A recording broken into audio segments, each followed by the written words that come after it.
Yes, I know it's not your fault. We've been in the red so long, George.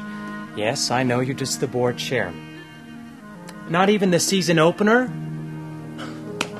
You too. Take care too, George. That phony baloney? They sold the theater, Charles. Our family's life and blood. And you know what that witch that bought the place wants to do with it? Tear it down. Make it into a groundhog sanctuary. As if we don't have enough of those around. Dave, it's just community theater. It's not like it was Broadway. How can you say that? Don't you remember?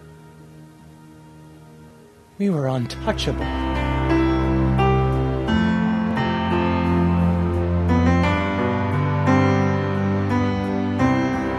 We've got to stop her. Where are you going? I'm going to go look for loose change in the seats one last time. Well, I hope you find 1,000,000 gazillion nickels, and we can buy this place back. Grandma, just think how many trees gave their lives for this building. I just wanted to see it one last time before the wrecking ball had its debut. That will be quite a curtain call. I didn't even know that you liked groundhogs, Grandma. In fact, I can remember when I was a little girl and I called you and told you that my goldfish died. And you laughed.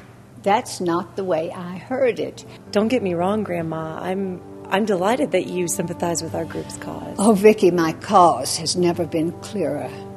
To have Mother Earth rid of this ruin of a hall. Hey, you're Barbara Putterman. Charles, who are you talking to? The Childers boys. Barbara Putterman.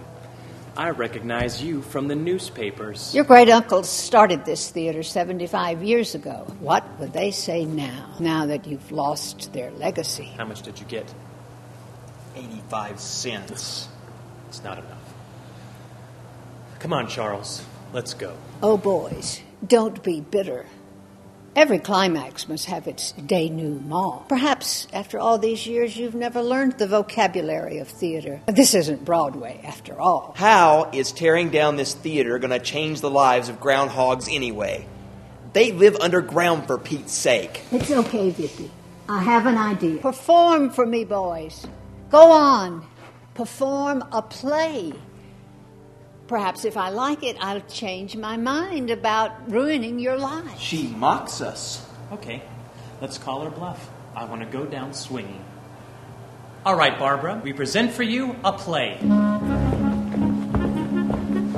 This is crazy, Dave. How are Come we on, bro. going to... Pull out all the stops, just like our uncles did. Talk a little, pick a little. Talk a little, pick a little. Talk a little, pick a little. Talk a little, pick a little. Talk a little, pick a little. Talk a little, pick a little. Talk a little. Dance has long been a part of the theater, Barbara.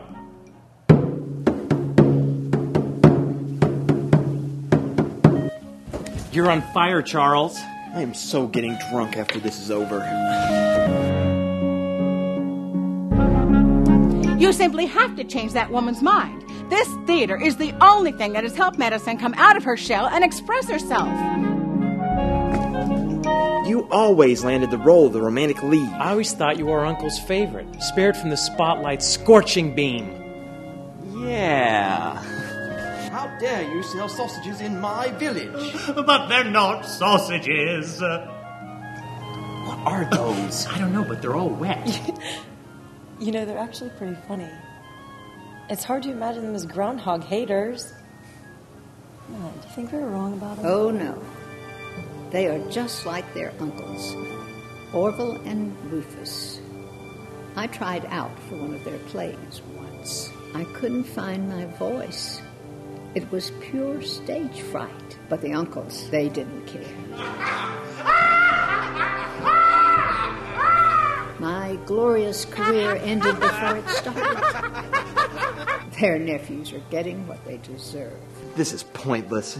And I'm starting to chafe from all these costume changes. What the Hades? Let's go out there and get all shot to pieces. Lady and environmentalist. we've come to the part of our show that requires some audience participation. Have we got a volunteer? How about you, Barbara? Me? Up there? Good try. What's wrong? Are you afraid? Look, Barbara, you're wealthier than any of us here. You're going to have the last laugh. Can't you stop being a bitch and just humor us for a minute? What do I have to lose? I'm not afraid.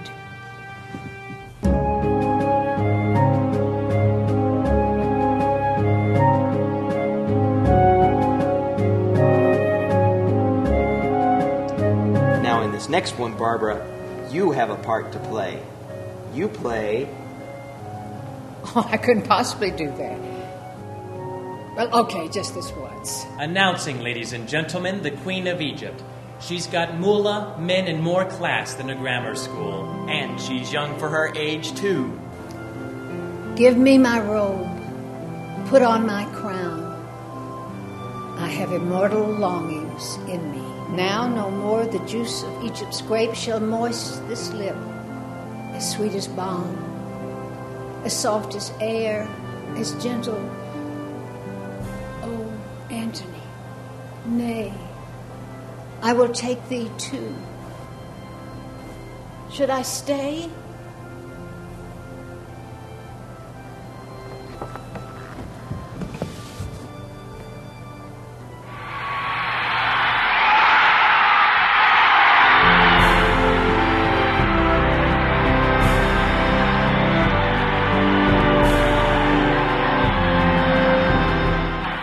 What about my groundhogs?